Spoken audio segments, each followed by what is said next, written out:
نحمده ونصلي على رسوله الكريم اما بعد فقد قال الله تبارك وتعالى كما ورد في سورة الأحزاب اعوذ بالله من الشيطان الرجيم بسم الله الرحمن الرحيم ما كان محمد ابا احد من رجالكم ولكن رسول الله وخاتم النبيين وكان الله بكل شيء عليما وقال عز وجل كما ورد في سورة التوبة وسورة الفتح وسورة الصف هو الذي أرسل رسوله بالهدى ودين الحق ليظهره على الدين كله وقال عز وجل كما ورد في سورة السبا وما أرسلناك إلا كافة للناس بشيرا ونذيرا وقال عز وجل كما ورد في سورة الأنبياء وما أرسلناك إلا رحمة للعالمين وقال جل وعلا كما ورد في سورة الأعراف قل يا أيها الناس إني رسول الله إليكم جميعا صدق الله العظيم رب اشرح لي صدري ويسر لي أمري واحلل عقدة من لساني يفقهوا قولي اللهم ربنا ألهمنا رشدنا واعذنا من شرور أنفسنا اللهم أرنا الحق حقا وارزقنا اتباعه وأرنا الباطل باطلا وارزقنا اجتنابه اللهم صل على عبدك ونبيك ورسولك وحبيبك وخليلك محمد وبارك وسلم وسلم وبارك على جميع الأنبياء والمرسلين وعلى ملائكتك المقربين وعلى عبادك الصالحين وعلينا معهم يا ارحم الراحمین آمین یا رب العالمین۔ معزز حاضرین اور محترم خواتین، السلام علیکم ورحمۃ اللہ وبرکاتہ۔ آج جس موضوع پر میں گفتگو کرنے جا رہا ہوں اس کے مختلف اجزاء پر بہت مرتبہ میں گفتگو کر چکا ہوں۔ آج میری کوشش یہ ہوگی کہ ان جملہ اجزاء کو سمو کر ایک وحدت کی شکل میں ایک مکمل مضمون صغرا کبرا سمیت اور نتائج و عواقب سمیت آپ کے سامنے آئے، اور دوسری کوشش یہ ہوگی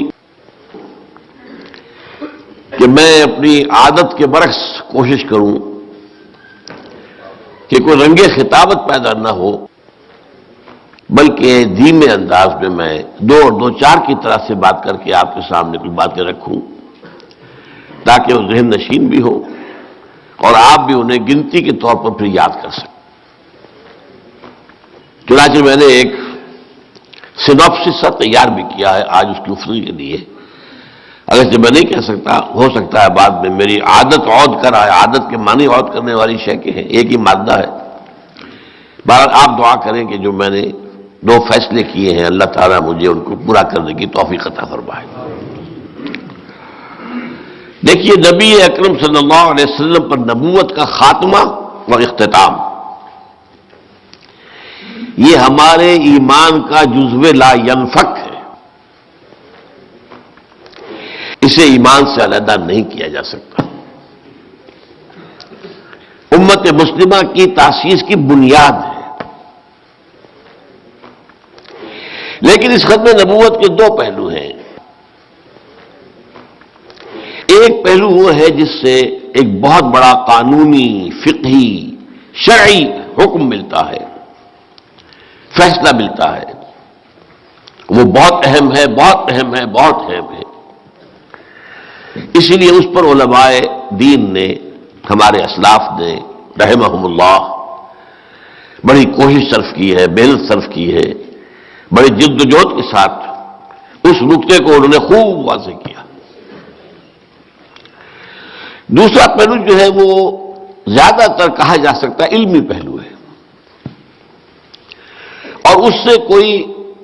فقہی حکم مستنبط نہیں ہوتا۔ البتہ نبی اکرم صلی اللہ علیہ وسلم کا جو مقام اور مرتبہ ہے انبیاء اور رسل میں، اس کی اصل اساس واضح ہوتی ہے، آپ کی فضیلت کی بنیاد کیا ہے یہ معلوم ہوتا ہے۔ تو اس اعتبار سے تو اہم تر بات ہو گئی،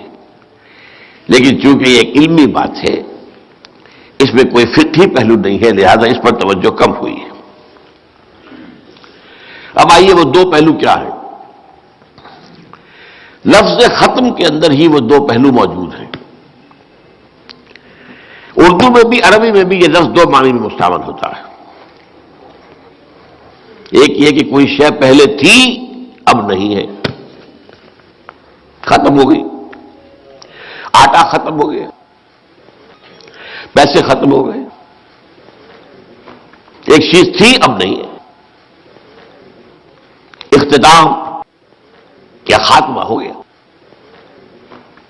اور دوسرا پہلو یہ ہے کہ کوئی شے تدریجاً ترقی کر کے مکمل کر دی گئی ہے۔ اس کو طالب علم کہتا ہے، اسکول کا لڑکا، میں نے اپنا کام پورا کر لیا، میں نے اپنا کام ختم کر لیا۔ آرمی میں ہوتا ہے، کسی گروپ کو کوئی خاص اسائنمنٹ دیا جائے تو اگر کامیابی ہو جائے وہیں سے فون پر وہ اپنے کمانڈر سے کہتا ہے مشن اکمپلشڈ، جو ہمارے ذمے فریضہ عائد کیا گیا تھا وہ ہم نے پورا کر دیا، ختم کر دیا۔ یہاں ختم سے مراد کیا ہے؟ تکمیل، کسی شے کا تدریجاً ترقی کرتے ہوئے اپنے نقطۂ عروج کو پہنچ جانا، کلائمیکس کو پہنچ جانا، کامل ہو جانا۔ اب دیکھیے جو پہلا پہلو ہے کہ پہلے نبوت تھی اب نہیں ہے، اس سے جو قانونی اور فقہی اور شرعی بات نکلی کہ حضور کے زمانے میں یا حضور کے بعد صلی اللہ علیہ وسلم جس کسی نے دعویٰ نبوت کیا وہ کافر، چاہے وہ بڑا موحد ہو، نمازی ہو، روزے دار ہو، تقویٰ کا ڈھونگ رچائے ہوئے ہو، عالم ہو، فلسفی ہو، کیسے باشد، جس نے دعویٰ نبوت کیا وہ کافر، ملت اسلام سے خارج، اور جس نے اس کی تصدیق کی مصدق وہ بھی گیا کافر، مرتد، واجب القتل۔ اگر اسلامی ریاست ہو اور پہلے وہ مسلمان تھے، یہ اور بات ہے، پہلے کوئی یہودی تھا اب عیسائی ہو گیا، ہمیں اس سے کوئی غرض نہیں، کوئی ہندو تھا اب عیسائی ہو گیا، ہمیں کوئی غرض نہیں، پہلے مسلمان تھا اور اب وہ غیر مسلم ہو گیا، وہ مرتد ہے، واجب القتل ہے۔ تو یہ چونکہ معاملہ جیسا کہ میں نے آپ کو بتایا بہت اہم ہے، اس پہلو پر علماء نے بہت توجہ صرف کی ہے۔ البتہ اس کے بارے میں ایک بات جان لیجئے کہ قرآن مجید میں جو اس کی دلیل ہے، اکثر و بیشتر علماء صرف ایک آیت دلیل پیش کرتے ہیں، میں آج اس کی ساتھ ایک دوسری دلیل بھی آپ کے سامنے لاؤں گا۔ آپ نے ختم نبوت کے موضوع پر خطبے سنے ہو، تقریریں سنی ہو، جمعوں میں خطاب سنے ہو، آیت وہ ایک ہی ہے، ما کان محمد ابا احد من رجالکم ولکن رسول اللہ وخاتم النبیین۔ محمد صلی اللہ علیہ وسلم ہے مسلمانوں تم میں سے کسی مرد کے باپ نہیں ہے، بیٹیوں کے تو باپ ہیں، لڑکیوں کے تو باپ ہیں، آپ مرد کے باپ نہیں ہیں، بلکہ وہ اللہ کے رسول ہیں اور نبوت کو ختم کر دینے والے ہیں۔ اب یہ اس کی تشریح ہے کہ اس کا ختم نبوت سے کیا تعلق ہے۔ کہ عرب میں ایک روایت تھی، ایک تو منہ بولا بیٹا بنا لینا، یہ روایت تھی، پھر اگر اس منہ بولے بیٹے کا انتقال ہو جائے یا وہ اپنی کسی بیوی کو طلاق دے دے تو اس کی بیوی حرام رہے گی اس باپ کے اوپر، منہ بولے باپ پر، وہ اس سے نکاح نہیں کر سکتا۔ قرآن ان دونوں قانونوں کو توڑنا چاہتا تھا، ایک تو یہ کہ منہ بولا باپ میں کوئی ہے ہی نہیں، ختم معاملہ، یہاں تک کہ زید ابن حارثہ کو جنہیں حضور نے اپنا منہ بولا بیٹا بنا لیا تھا اور لوگ زید ابن محمد کہنے لگے تھے، ان آیات کے بعد اس کو دوبارہ زید ابن حارثہ بن گئے ہو۔ نمبر دو یہ کہ حضرت زید سے حضور نے اپنی ایک پھوپھی زاد بہن کی شادی کرائی حضرت زینب بنت جحش، وہ خود بھی پسند نہیں کرتی تھی اس لیے کہ حضرت زید جو غلام رہ چکے تھے، اور یہ عرب میں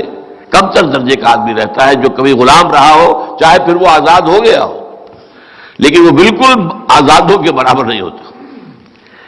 اور یہ ظاہر بات ہے بنی ہاشم کی خاتون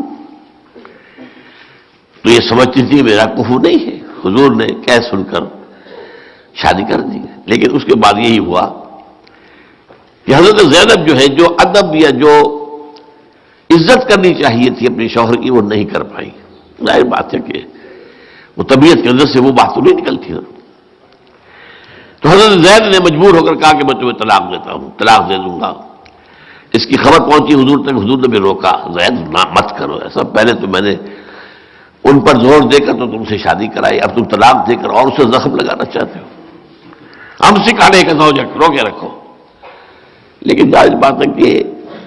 میاں بیوی کے معاملات ایسے ہوتے ہیں کہ جو کسی اور کی سمجھ میں آنے والے نہیں ہوتے۔ وہ جو ہم کہتے ہیں نا جوتا جس کو کاٹتا ہے وہی جانتا ہے، دیکھنے والا کہے گا بڑا اچھا جوتا ہے، فلیکس کا ہے، فلاں کا ہے، بہت اعلیٰ جوتا ہے، بھائی مجھے کاٹ رہا ہے، انہوں نے طلاق دیں گے۔ اب حضور نے یہ گمان کیا کہ زینب کے اوپر پہلی میں نے زیادتی یہ کی تھی، دوسری زیادتی یہ ہو گئی کہ زید ابن حارثہ نے طلاق دے دی، تو اب اس کی تلافی اسی طرح ممکن ہے کہ میں خود ان سے نکاح کروں۔ لیکن وہ عرب کا رواج آڑے تھا، منہ بولے بیٹے کی مطلقہ، اور یہ رواج ختم نہ ہو سکتا اگر حضور ہی یہ کام نہ کرتے۔ اور چونکہ آپ خاتم النبیین ہیں، آپ کے بعد کوئی اور نبی تو آنے والا نہیں، اگر آپ کے ذریعے سے یہ رواج ختم نہ ہوا تو آئندہ کبھی نہیں ہو سکے گا۔ یہ ہے ربط اس آیت کا، ما کان محمد ابا احد من رجالکم ولکن رسول اللہ وخاتم النبیین۔ اس میں ایک اور آیت کا حوالہ دیتا ہوں، البتہ اس آیت کے بارے میں دو باتیں میں عرض کروں گا آپ سے۔ اس میں ایک لفظ جو آیا ہے خاتم، اس کی دونوں قراءتیں ہمارے ہاں مصدقہ ہیں، خاتم بھی خاتم بھی۔ اس آیت میں میں نے پڑھا خاتم النبیین، لیکن قراءت آپ کو معلوم ہے 7 قراءت 10 قراءتوں میں خاتم بھی ہے، اور خاتم کے معنی مہر کے ہیں، اور مہر کے بھی 2 کام ہیں۔ ایک مہر تصدیق ہوتی ہے، کسی چیز کے اوپر آخری جو اتھارٹی تھی اس کی مہر لگ گئی، ٹھیک ہے بھائی، تصدیق۔ ایک یہ اس کا معنی ہوتا ہے کسی شے کو ختم کر کے مہر لگا دینا۔ ایک خط ہے، شاہی فرمان تھا، سیکریٹلی کہیں جانا تھا، وہاں اس خط کے لفافے کے اوپر مہر لگ جاتی تھی تاکہ کوئی ایلچی درمیان میں اس خط کو پڑھ نہ دے۔ خط کو پڑھنے کا کوئی راستہ اس کے سوا ممکن نہیں کہ مہر توڑے، تبھی تو اندر سے نکلے گی۔ لہذا یہ معاملہ وہ ہے جس کی بنا پر قادیانیوں نے ہمارے ہاں اور ان کے جو مبلغین ہیں، چونکہ ان کی بڑی ٹریننگ ہوتی ہے، بہت سکھا پڑھا کر انہیں میدان میں ڈالا جاتا ہے، ایسے ہی نہیں۔ تو ہمارے ہاں اچھے اچھے لوگوں کو وہ ان بحثوں میں الجھا کر اور اس معاملے کو ان کے لیے قابل قبول بنا دیتے ہیں۔ نبیوں کی مہر ہے، بس جو بھی نبی آئے گا آپ کی مہر سے آئے گا، یہ مطلب ہے اس حوالے سے۔ لیکن میں ایک دوسری آیت آپ کے سامنے پیش کر رہا ہوں، عام طور پر یہ پیش نہیں ہوتی، کم سے کم میرے علم میں نہیں ہے۔ یہ سورہ آل عمران کی آیت نمبر 81 ہے۔ وَإِذْ أَخَذَ اللَّهُ مِيثَاقَ النَّبِيِّينَ لَمَا آتَيْتُكُم مِّن كِتَابٍ وَحِكْمَةٍ ثُمَّ جَاءَكُمْ رَسُولٌ مُّصَدِّقٌ لِّمَا مَعَكُمْ لَتُؤْمِنُنَّ بِهِ وَلَتَنصُرُنَّهُ۔ یاد کرو جب کہ اللہ تعالیٰ نے کہا تھا تمام انبیاء سے میثاق لیا تھا، ایک میثاق النبیین، ایک میثاق ہے وہ ہماری ارواح جو کر کے آئی، الست بربکم قالوا بلی۔ اب ان میں سے جن جن کو نبی بننا تھا ان کی ارواح بھی تو تھی نا، ان سے ایک علیحدہ میثاق لیا گیا، کیونکہ یہ سلسلہ نبوت چلنا ہے۔ آدم پہلے نبی ہوں گے اور پھر بے شمار نبی آئیں گے، تو یہ عہد لے لیا کہ دیکھو جب تم میں سے کسی کے پاس میری ہدایت آ جائے، دین آ جائے، پھر ان کے تمہارے بعد کوئی اور نبی آئے، کوئی اور رسول آئے، تو تم یہ اپنی قوم کو آگاہ کر کے جانا، اس سے عہد لے کر جانا کہ ان کی مدد کریں گے، اس پر ایمان لائیں گے۔